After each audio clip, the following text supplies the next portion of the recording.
Welcome to Anxious Like You, a podcast hosted by Micheline and Nadia, two therapists who are anxious like you. In each episode, Micheline and Nadia dive into their guests' experience with anxiety and give you the tools you need to face your anxiety head on. This podcast is made in collaboration with Dive Through, a mental wellness company. Today we're talking to Amanda E. White. She is the founder and owner of Therapy for Women in Philadelphia. She started Therapy for Women after working at mental health centers in the Philadelphia area and being frustrated with the lack of modern approaches to therapy. As someone who has recovered from trauma, substance abuse, and eating disorders, she knows what it's like to be where you are. She understands that women are often misdiagnosed or misunderstood because of the symptoms of eating disorders, addiction, trauma, and anxiety, which tend to overlap.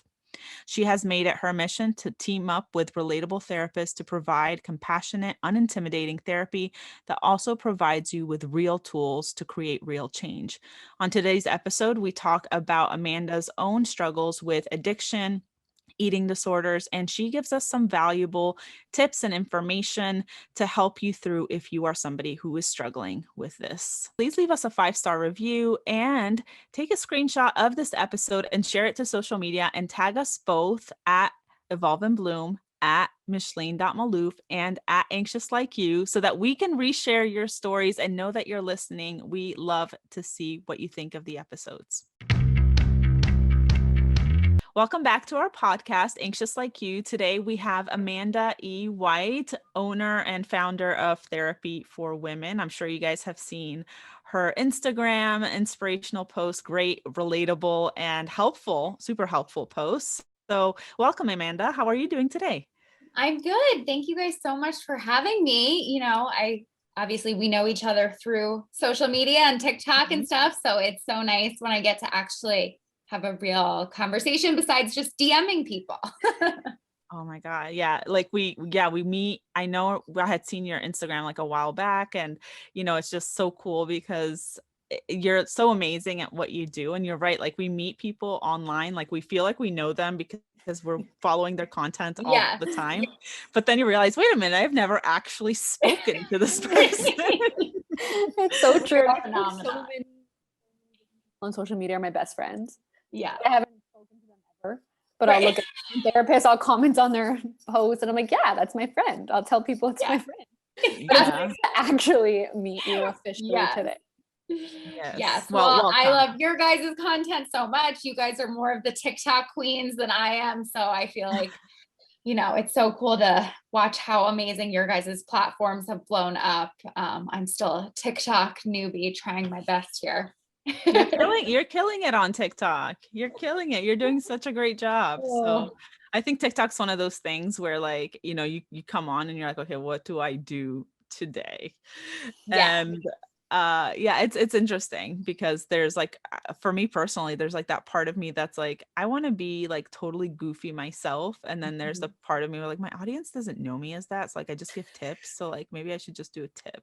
So like, it's like a struggle. Like, what do I do? Do I wear pajamas today? Do I wear clothes today? Like, so cool. But yeah.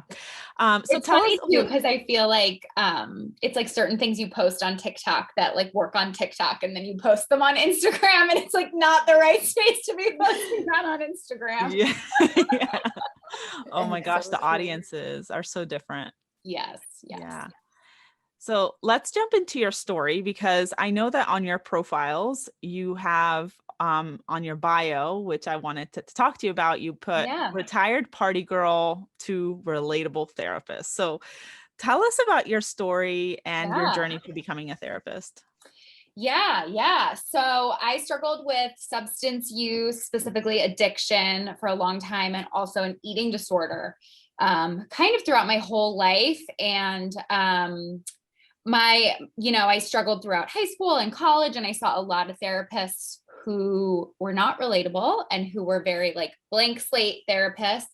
It was really hard for me to connect with them just because I wanted them to like me. So I would lie and pretend to be perfect. And surprise, surprise, therapy wasn't very effective for me for a long time. And after I graduated college, I found a therapist who was like open, and she disclosed that she was in recovery. And that made such a huge difference in my life. I always knew my eating disorder was an issue. I was like a competitive figure skater growing up. So that was very intertwined and part of the culture. And I knew I like drank too much, and I flirted with pills and stuff like that, which was more connected to my eating disorder.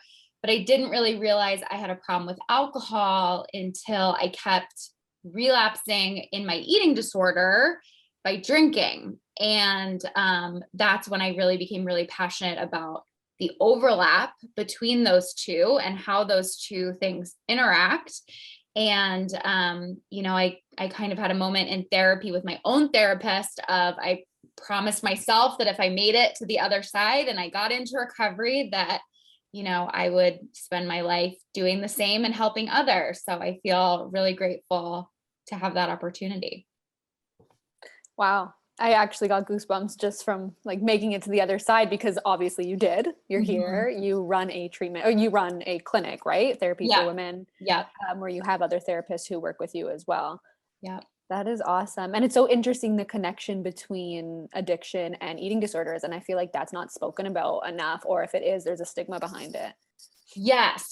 That's one thing that I'm really passionate about talking about, is just, I think, especially in women, is there's a lot of camps of like eating disorders are a problem and substance use is a problem, but the two communities are very separate and they don't really interact that much. So it's hard sometimes on social media. I see like, anti-diet dietitians that are awesome, but then they end up like promoting like alcohol use, which isn't great to see.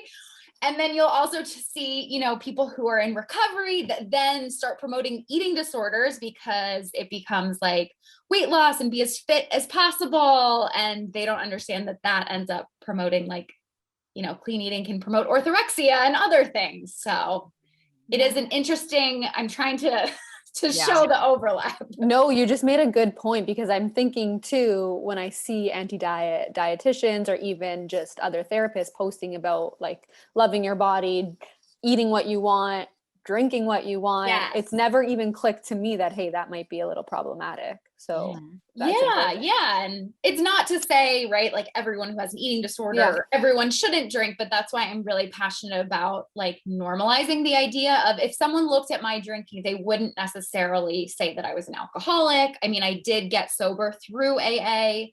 But I mean, like, I told my parents I was an alcoholic, and their response was, no, you're not. Which just a heads up, if anyone's listening, don't tell anyone they're not an alcoholic. Let them choose the word that works for them. But I just think like our culture needs to normalize that you cannot drink for a wide variety of reasons beyond just being a quote unquote alcoholic. Yeah, exactly. And there's a large overlap with trauma as well. Obviously, like alcoholism, eating disorder, substance use, anything. I mean, it's all, and you are a trauma-informed therapist. So, there's a lot of trauma involved in those. And there's like this new school that's kind of moving away from the word addiction to bonding. Yes. Because it's really like, I don't know. Have you heard of that? Like, I heard of that recently. I have. Yeah. I completely, I've also so I'm writing a book right now that is called Not Drinking Tonight. That's kind of about this. And I dive deep into the overlap. I have a couple of chapters on eating disorders and stuff like that too. And the underpinning, unsurprising, of the research is like the most important underpinning of all of it is trauma. Is like, it's the biggest indicator of relapse. It's the biggest indicator for all of this. Trauma is a part of my story.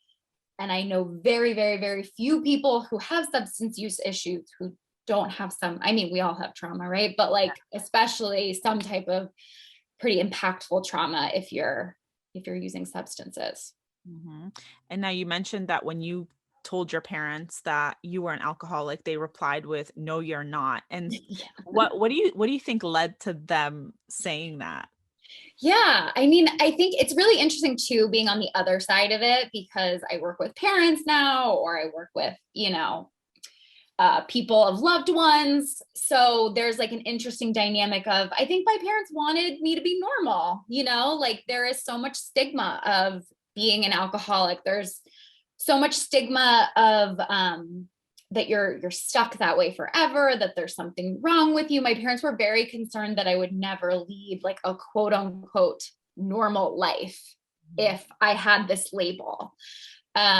Which, I mean, there's a lot of stigma with eating disorders too, but it is a little different in that, right? We have more of a spectrum where we can talk about someone can have disordered eating, but people don't talk about how we can have disordered drinking.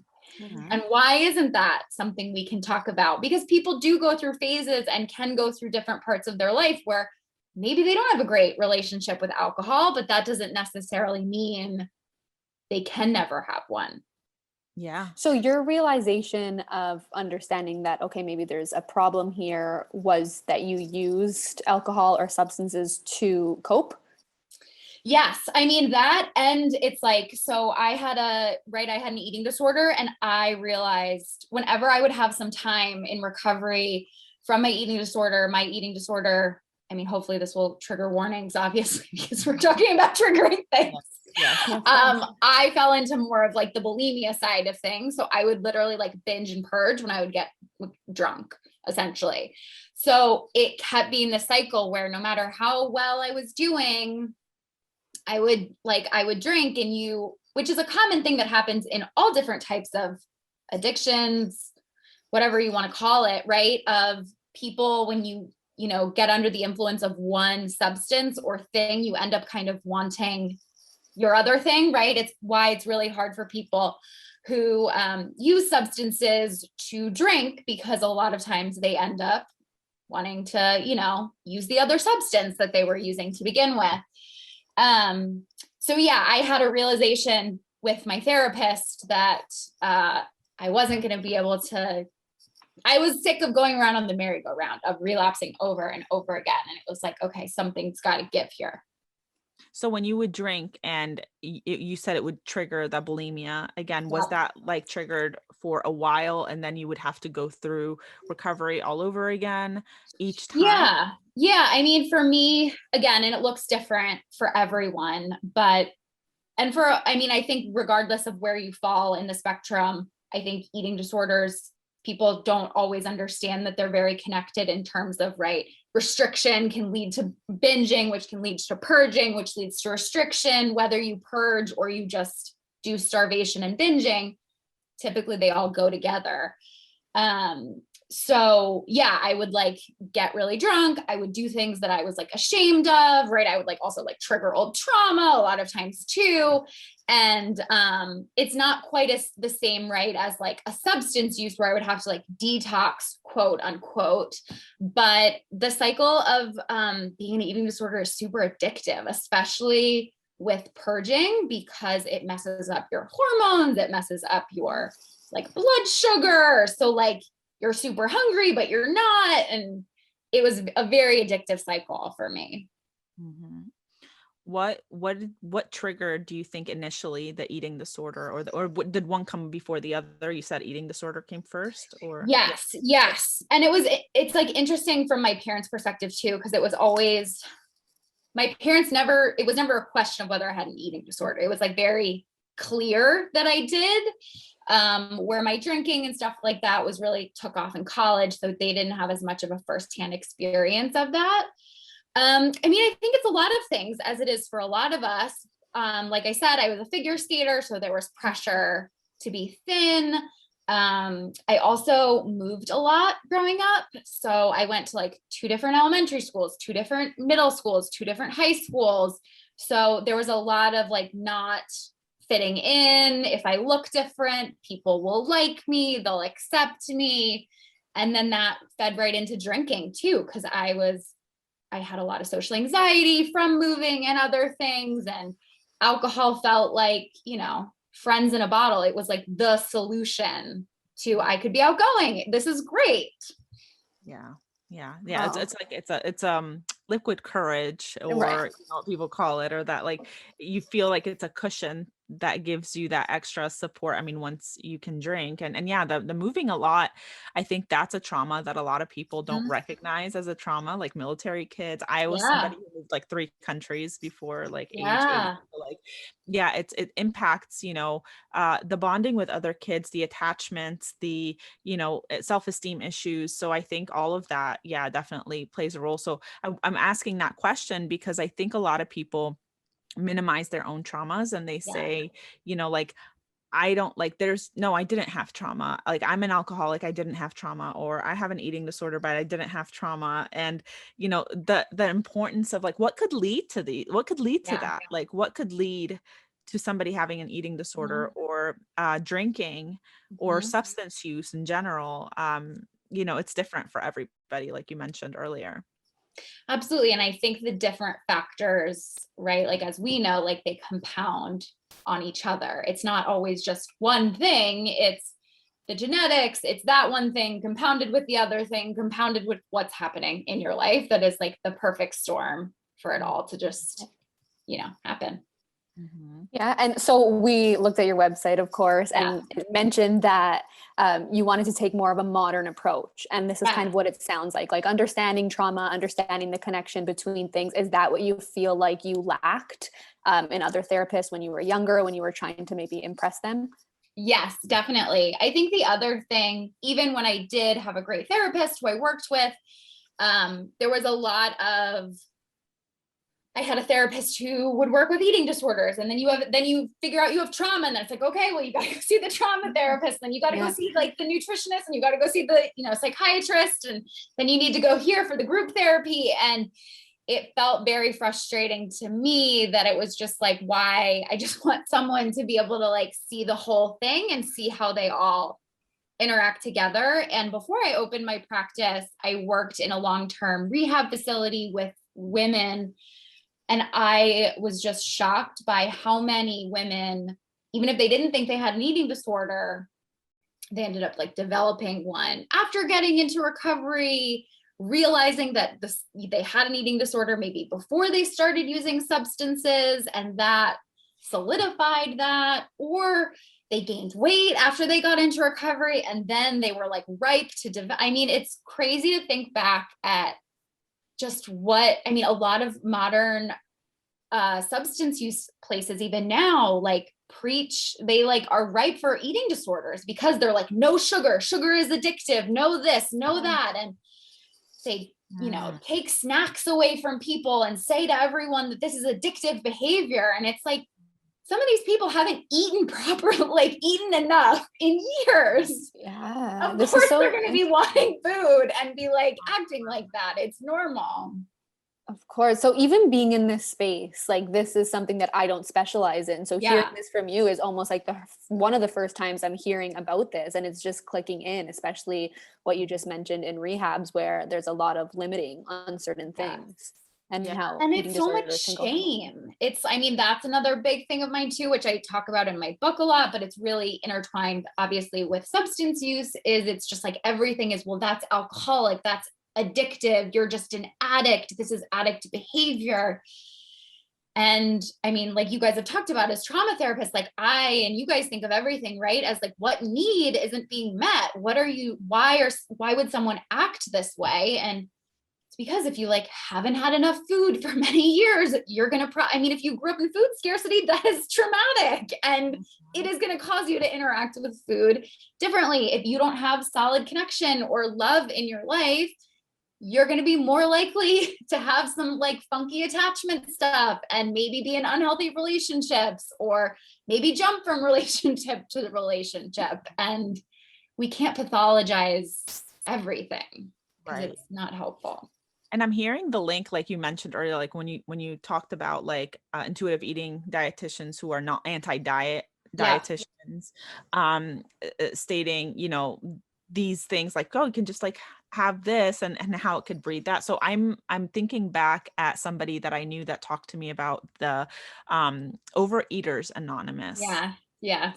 And they were not allowed to have sugar, I think. And how do you, I'm curious about your perspective on that aspect of it as an eating disorder therapist as well. I mean, I will not tell anyone not to do something that works for them, of course. What I can say is I don't find a lot of people have long-term success with being in Eating Disorders Anonymous. I understand why it was created. I think it, if you don't understand if you don't fully understand and you're not a nutritionist necessarily, I understand how feeling, because when you, right, like when you're in a place where you're obsessed with food, it can feel very addictive. And I was in Overeaters Anonymous for a bit, and I used to feel like I was addicted to sugar and I was addicted to food. But I mean, the research really shows that, right, like 95% of diets are unsuccessful. In 5 years, people regain the weight, if not more. And restriction causes binging. Restricting a certain food makes you obsessed with that food. And it's a little tricky, I think, with the comparison of substance use, right? Because alcohol and substances are not food. And I think people forget that sometimes with I mean, I'm not a nutritionist, so I can't go into all of the studies of why sugar addiction isn't real. There's a lot of really interesting research about how it hasn't been done in humans. And it's, the brain, like they talk about how the same part of your brain lights up as cocaine, but the same is also true when you're like in love also. So we can't really make the comparison. But anyway, I'm on a whole different tangent. The whole point, I guess, is I am really much more of a fan of looking at it as what I was addicted to, what people get addicted to in eating disorders is the feeling of being in control over their food, body weight, and shape, not necessarily the actual food. So when we look at recovery is giving up the idea that we can be any weight or any body shape that we want. In the same way with substances, it's doing the opposite of that. But both to me really are about control, about controlling your emotions. So yeah. To share that this podcast is sponsored by BetterHelp. And as an anxious like you listener, you get 10% off your first month by visiting betterhelp.com/like you. As a therapist who struggles with anxiety, I know how important it is to go to therapy. I've been going to therapy for a long time. Even as a therapist, my personal healing work does not stop. BetterHelp makes going to therapy easy with its fully online services. You can chat with a therapist through video, phone, or text. You can schedule your sessions when they're convenient for you. And I love that they offer phone and chat options because let's face it, sometimes even talking is too overwhelming. And having the text option with your therapist can make the difference between attending or missing session. Therapy is more than just a place to talk and vent. It's a place where you get to gain insight into your challenges, develop skills to help you manage symptoms, and do the deeper work to help you process past hurts and live a more fulfilling life. So if you're still on the fence about starting therapy or not, take advantage of this 10% off and check them out at betterhelp.com/like you. So less about addiction, more about control. Yeah, I mean, I think a lot of it, I mean, like, obviously we get addicted to doing things, but it is, right, if you think about someone who uses substances, their life may look very out of control, especially compared to someone with an eating disorder, but they're able to turn off their emotions. They're able to regulate their emotions. They're able to not care about someone rejecting them or failing at something. And then, right, it's traumatic often being in it, right? Because if you're not making good decisions, you may even expose yourself to more trauma. And then to deal with that, you have to use more and it becomes a whole thing. But I really see it as a lot about controlling your emotions, being able to numb. Yeah. Regulation of the nervous system is what I'm hearing. It's like, we turn to food or alcohol or anything that we do, any coping skill, even like self-harm and, all of those that are deemed so like shameful and wrong in our society and people like really freak out over them. But really it's like our attempts at regulating something within us and our nervous systems. And so some people turn to alcohol, other people turn to cutting, other people turn to food or not eating, whatever it is. And that's what I'm hearing a lot of, which is where I think your center doing that like holistic approach of like really understanding everything is really helpful, because if we can look at it from that lens and say, like you said earlier, like what is missing, like what need isn't being met, then the addiction isn't really the problem. The alcohol isn't really the problem. The eating isn't really the problem. It's really what's happening underneath the surface level. Yep. Yeah. Perfect. Exactly. And I think it's like absolutely essential for any therapist or mental health professional working in this field to come at it from that approach. Even in terms of control, I've had so many friends who've had eating disorders who didn't realize it was about control until far into their recovery. And just helping them get to that moment and recognizing that, okay, the sense of control is probably coming from a past trauma or a need that hasn't been met. It's just so important. Yeah. I totally agree. And that's what's like interesting, I think, about social media, or even just like talking about this stuff, because I do talk about obviously like substance use and eating disorders, but right, a lot of us are all talking about the same things, because that's the symptom might look different, but what's under it is a lot of times, I mean, I think so many people have anxiety, and then that, right, like they're anxious, and then that, or they're depressed, or both, and then it's like, how do I regulate that? I don't have the words for that. And whether some coping skills are more maladaptive than others, but I also believe most of what we do initially is in attempts, like it works for a little bit until it doesn't work anymore. It's adaptive until it becomes like, until it's no longer helpful. So like at some point when you started that, it was actually serving a very adaptive purpose to keep you alive, to keep you going. And then at some point it just got out of hand, or you no longer needed it, but you continued the behavior. And so that's when it becomes like that maladaptive response. Exactly. Correct? Yeah. How, what treatments are out there for addiction, eating disorders? Like, what do you think is like the best, I guess, gold standard treatment for somebody who's struggling with these things? Yeah. I mean, I think I'm a huge fan of just health at every size and that modality. And, I think regardless of where you fall on the spectrum, regardless of even like if there are clinicians like listening to this, I think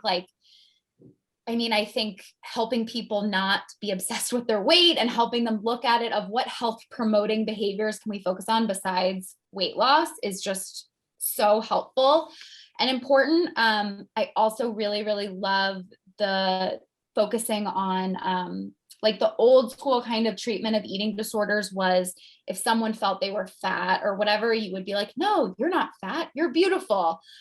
Or the measuring, right? Like you have to, like, if you had body dysmorphia and you thought you looked different, they would make you like lay down on a piece of paper and measure yourself with a marker so you could see that you weren't the size you thought you were. Oh, wow. So fucked up. It is so wild to think about.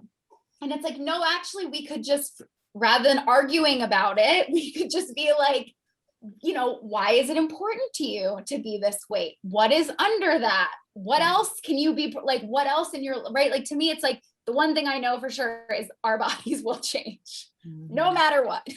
Even if somehow miraculously you stay the same weight for your whole life, which you probably won't, like your skin will change, your body will change. So we can either spend all of our time trying to make sure that changes as little as possible and we're in as much control of it and we resist it, or we can cultivate body neutrality and be like, what else is my life for? What else can I be proud of? What other self-esteem can I get that's internal, that's not, you know, based on how I look or what others think of me.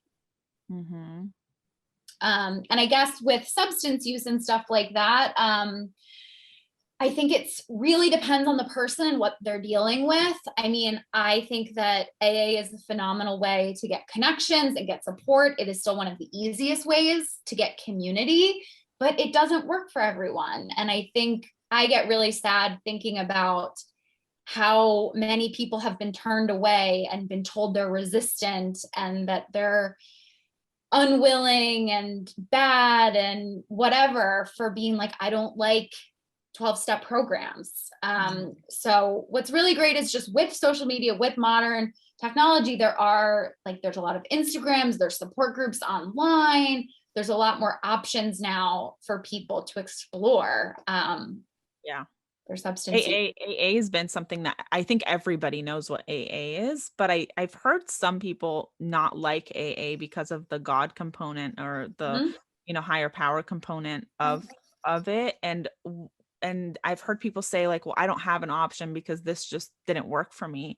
Yeah. What options do people who aren't necessarily into, that like religious or like higher power, if that deters them, is there any other treatment that works? Yeah, I mean, of course, I recommend getting a therapist because they'll be able to support you with all this. But I think the biggest thing that, right, AA offers is that community. And I think it is really important to be able to connect with other people. So, I mean, there's something called Smart Recovery that exists. There are also like yoga type programs. There's something called like Yoga 12 SR, which does still have some spirituality. I'm a really big fan of Laura McEwen as an online, I think it's like $9 a month or something like that. It's called the Luckiest Club.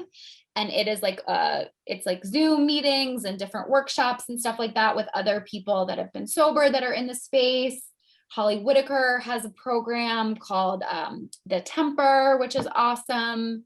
And then there are a lot of like Instagrams. Like there are some Instagrams that are like, I've connected with some people in my area in Philly.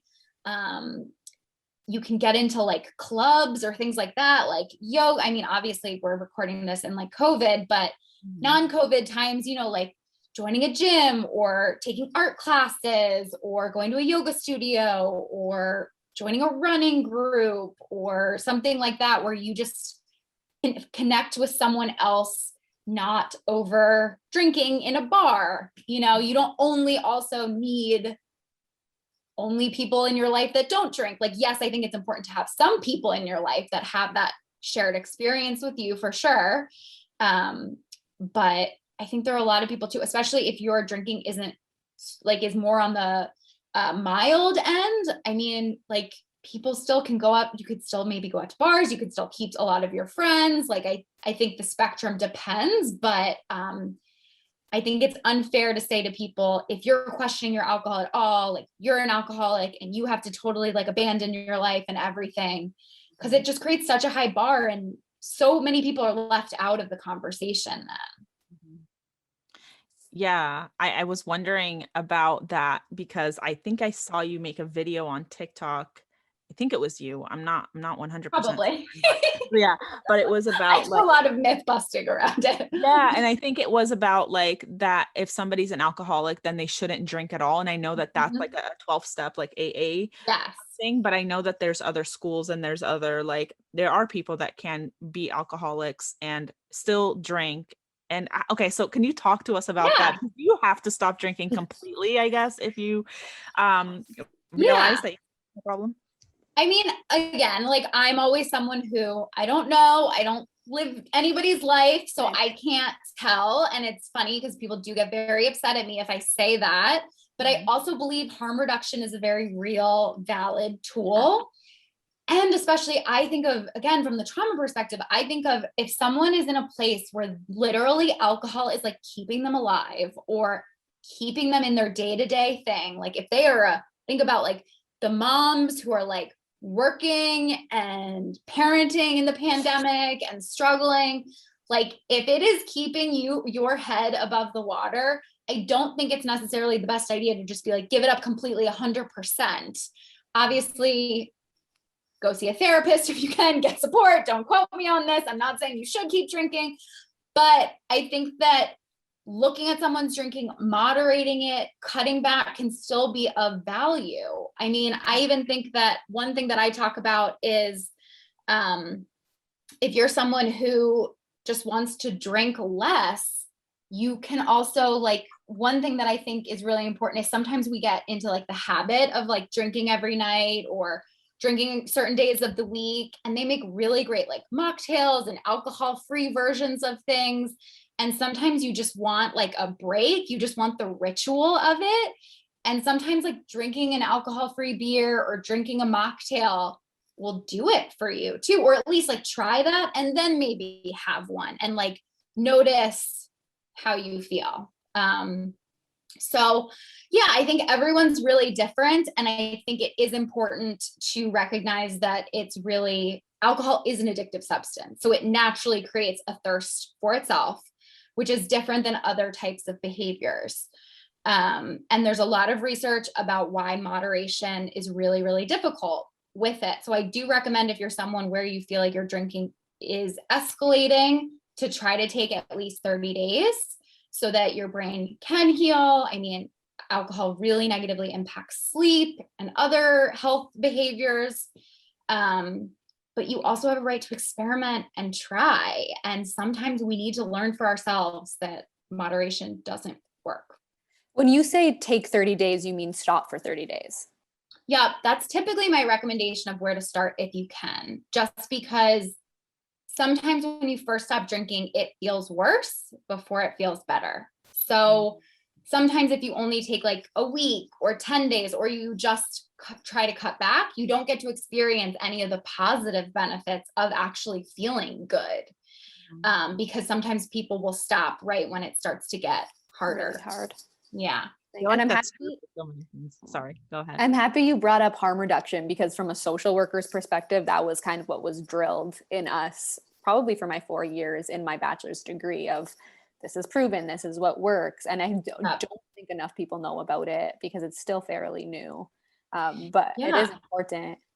Yeah. And I mean, especially when you talk about other substances too, if someone is really struggling with heroin or another like drug or something like that, like harping and being obsessed with them about whether they're drinking or smoking pot or something like that. I'm a big believer in like, do one thing at a time. Yeah. So even like, even with, if you have an eating disorder and a substance use disorder, I would pick one to start with, and then you can start to see how it changes. And it might be that you need to do both and you need to stay stopped in both for sure. But a lot of us have many different patterns that overlap and intersect, and we're going to overwhelm ourselves if we try to do, if we try to break up with the person, stop drinking, stop engaging in our eating disorder, go on a get healthy, get in shape, do all of these things at once. It's, small goals. Small goals. Yeah. So overwhelming. Yeah. Like we try, I think even in therapy, like I know when people come in for the first time, even without like eating disorders or alcohol or substances, I want to do this and this and that. And, you want to do everything at once. And if we really took that approach, it's like you're going to burn down, and like, it's just going to it's not going to work. So yeah, I love that. Like just take one thing. And then when we have that handled, then we can kind of like move on to other things. Yeah. How would you, if somebody's questioning like, hey, do I have a problem with this or do I not? Like, I'm not sure. Is there like a tool, or like, how would you get them to think about it and help themselves determine that? Yeah. I mean, I say sometimes if you're thinking about it, it might be a sign that it's worth exploring, because not everyone thinks about it. And I think more of us can, like, I like the idea of giving ourselves freedom to explore it. Like even if you take 30 days and you just go right back to drinking and it's not a problem, I think it's a good thing to try if you're interested in it, to see how you feel, because it's something you might not know how much it's impacting your life until you take a little bit of a break and kind of experiment. But other signs are, I think if people have told you that they're concerned about your drinking, I think it's a pretty big sign. I think if you start realizing that your goals in life are changing to be able to keep drinking, if you think about, or if you're having like negative health outcomes, whether that's sleeping, whether that's, I think one thing that isn't talked about is, alcohol is one of the worst things you can do for anxiety. Right? Since alcohol is a depressant, your body produces hormones to be able, like anxiety hormones, to be able to rev you up to counteract the depressant, which makes you more anxious the next day. So even if you don't stop drinking, if you're feeling really anxious that day, it might be a good idea to not drink that night, even though it feels counterintuitive, because it can feel good. trying to think, I mean, if you've missed work or things like that, I mean, I think if hangovers start to get really intense, but I really like coming from it of like, if you are thinking about it, if you want to explore it, I think anyone can explore it. Just like a lot of people, I think about often how people can question their eating habits all the time and no one says anything. We can talk about how maybe we may have a problem with sleeping and we need to improve our sleeping, and no one's like, you know, you're a I don't know what the word would be. Right, yeah. You're a non-sleeper. I don't know, right? So, Yeah.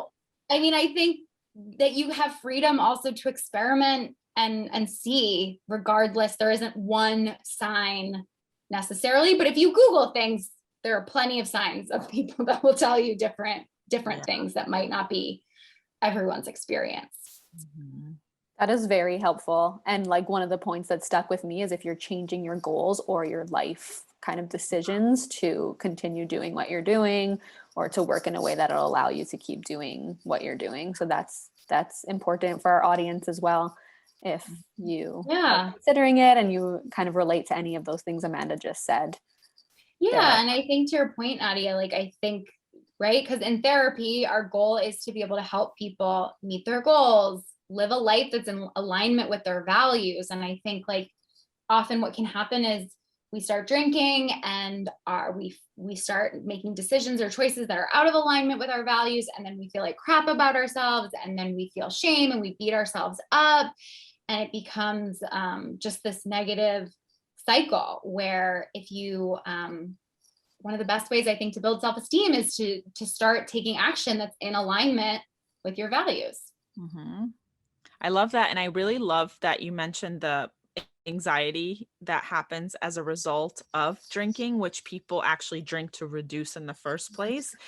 And so like it does cycle because it is a form of avoidance. So drinking or substances, what we're doing is we're avoiding our feelings, and the feelings can be so scary or uncomfortable that we think we can't have these feelings. And I think one of the major problems in mental health in general, not in like the mental health system, but just in general with our mental health as humans, is the need to escape the negative feelings.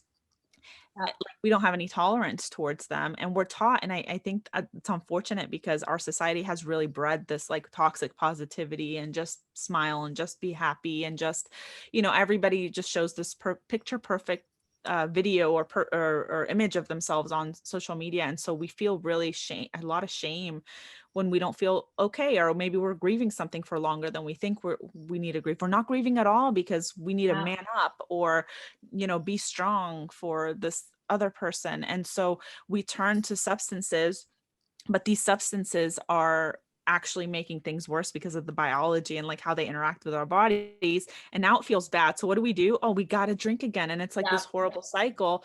Whereas I think when I think of like withdrawal, or, you know, when you do first stop, that first feeling emotionally and physically is going to suck. Yeah. It's going to feel really, really bad.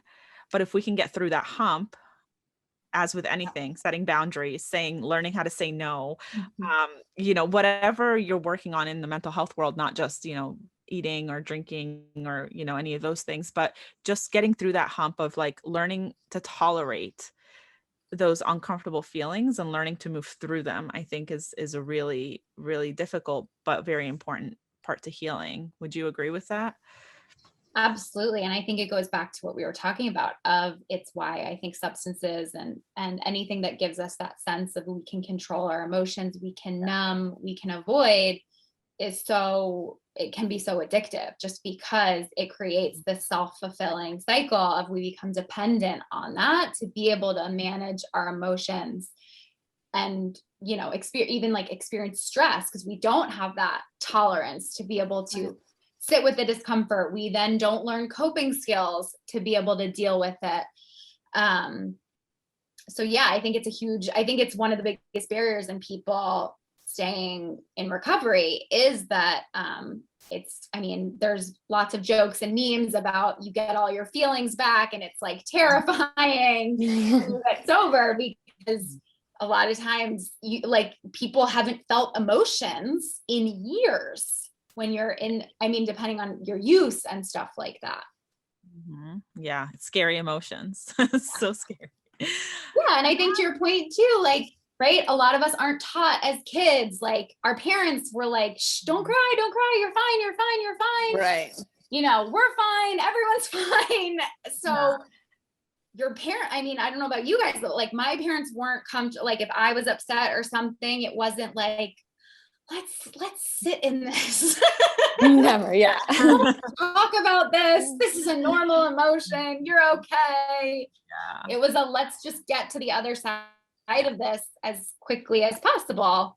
So yeah, learning those coping skills and then breaking the cycle, being able to do that for other people that's what's going to really make a big difference. Absolutely. I love that. This has been so informational and inspiring. I think a lot of people are going to resonate with this message and, the signs that you mentioned and what to expect, through recovery, which is feelings coming up, and that's normal.